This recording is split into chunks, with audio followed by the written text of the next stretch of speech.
आसिम साहब, ये तो चले आप सीएसएस का अपने तहरीरी इम्तिहान पास कर लिया, कामयाब हो गए। अब आ जाता है इंटरव्यू का मरहला। अब मुझे ये बताएं कि इंटरव्यू और फिर जो साइकोलॉजिकल टेस्ट होता है उसकी तैयारी किस तरह करनी चाहिए, और कौन सी ऐसी गलतियां जो आपको इंटरव्यू में नहीं करनी। देखिए, साइकोलॉजिकल फेज और जो फाइनल इंटरव्यू है ये एक ही चीज है। ओके, ये दो अलग-अलग चीजें नहीं। बिल्कुल सही है। इन दोनों चीजों को जमा करके जो हमारा इंटरव्यू पैनल है वो पाकिस्तान के लिए यूं समझ लें कि सबसे ज्यादा जिम्मेदाराना जगहों के लिए लोगों का इंतखाब कर रहे हैं। उन्होंने रिप्रेजेंट करना है पाकिस्तान को, पाकिस्तान के इदारों को, प्रोविंशियल गवर्नमेंट्स को और उनके इदारों को, नेशनल सतह के ऊपर भी और इंटरनेशनल सतह के ऊपर भी।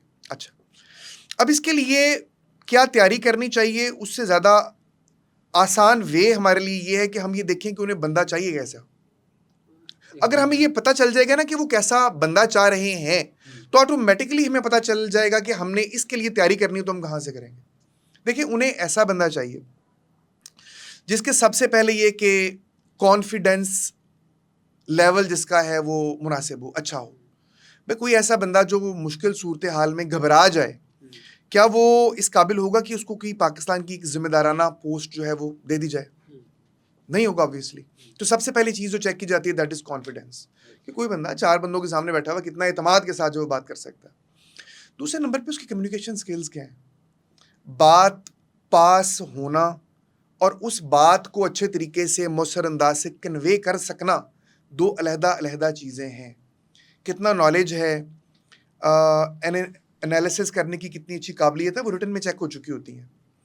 उसको आप ओरली कितना अच्छा कम्युनिकेट कर सकते हैं, किसी को प्रेजेंट कर सकते हैं अपनी बात को, ये इंटरव्यू पैनल के सामने जो है वो चेक होता है। दो चीज़ें। तीसरे नंबर पे वो ये देखते हैं कि जो बच्चा या बच्ची हम चुनने के लिए जा रहे हैं वो ऑड सिचुएशंस में कितना इवन परफॉर्म करता है। यानी बुरी सूरत हाल में इसको प्रेशर देंगे, इसको ऐसे सवाल देंगे जिसका जवाब लाजमी गलत होगा, उसके बाद में ये कितना अच्छा वापस आता है।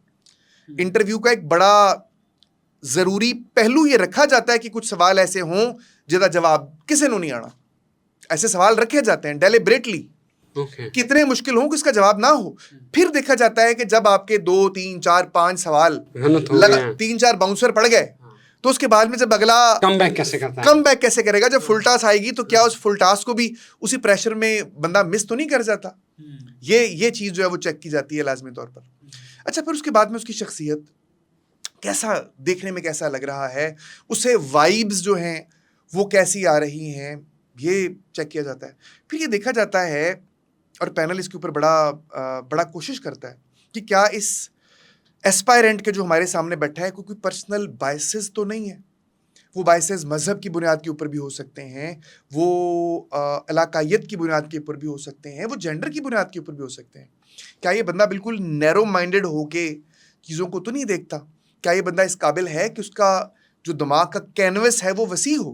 क्योंकि एज एसी, एज एएसपी या एज किसी और या ग्रुप के एसी कस्टम बैठा होगा या एजी आईआरएस बैठा होगा, तो उसने जनरल पब्लिक को डील करना है जिसमें हर सेक्ट के लोग आएंगे, अमीर गरीब लोग आएंगे, सारा कुछ होंगे। तो बायसर्स और फिल्टर्स तो नहीं होने चाहिए ना, होते हम सब के हैं, लेकिन उन्हें ऐसे बंदे या बंदी की तलाश है जिसके बीच में सबसे ज़्यादा कम हो या एटलीस्ट वो उनको ओवरकम करने की पोजीशन जो है वो रखता हो।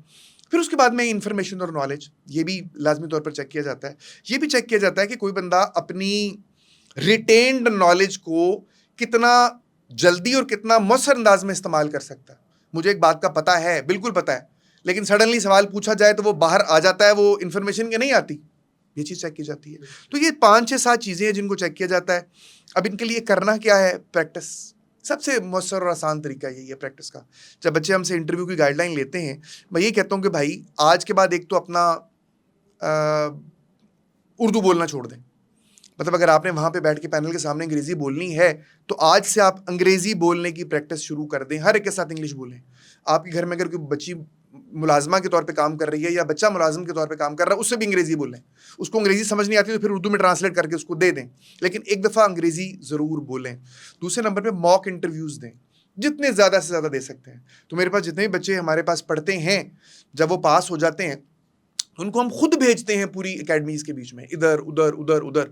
वो 4-4, 6-6, 8-8, 10-10 एकेडमीज में जाते हैं, बैठते हैं, वहाँ पे पैनल डिस्कशंस करते हैं, मॉक इंटरव्यूज देते हैं, और उसका रिजल्ट ही होता है कि वो बेहतर हो जाते हैं। असम साहब, अगर किसी के पास इतना बजट ही नहीं है, अफोर्ड ही नहीं करता ये सारी चीज़ें, तो वो क्या करें? देखिए, आजकल तो चीज़ें बहुत फ्री हो गई हैं, सस्ती हो गई हैं। देखिए, एक तो ये मैं वैसे इसके ऊपर गुफ्तगू कम करता हूँ, लेकिन अल्हम्दुलिल्लाह अल्लाह रब्बुल इज़्ज़त ने कोई 3-4 साल से एक सिलसिला ये भी शुरू करवाया हुआ है हमसे कि हम ऐसे बच्चे जो अफोर्ड नहीं करते, उनके लिए भी हम कुछ ना कुछ कर रहे होते हैं। उनको दर्स व तदरीस का सिलसिला जो है वो अवेलेबल हो जाता है। पिछले 3 साल तक तो ये total free of charges available रहा है जी। और इस साल के बीच में एक नॉमिनल से चार्जेस हैं जो हम बच्चों से लेते हैं, और इसलिए लेते हैं ताकि हमारे पास सिर्फ वही बच्चा आए जो वाकई CSS करना चाहता है। टोटल फ्री समझ के वो बच्चे भी ना आ जाएं जिनको ज़रूरत नहीं है या जिन्होंने CSS करना नहीं।